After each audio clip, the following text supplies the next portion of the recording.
I also saved the F600 emblems off of it.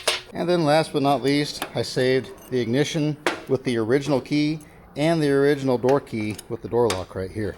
So I figured that was pretty cool. Set right there.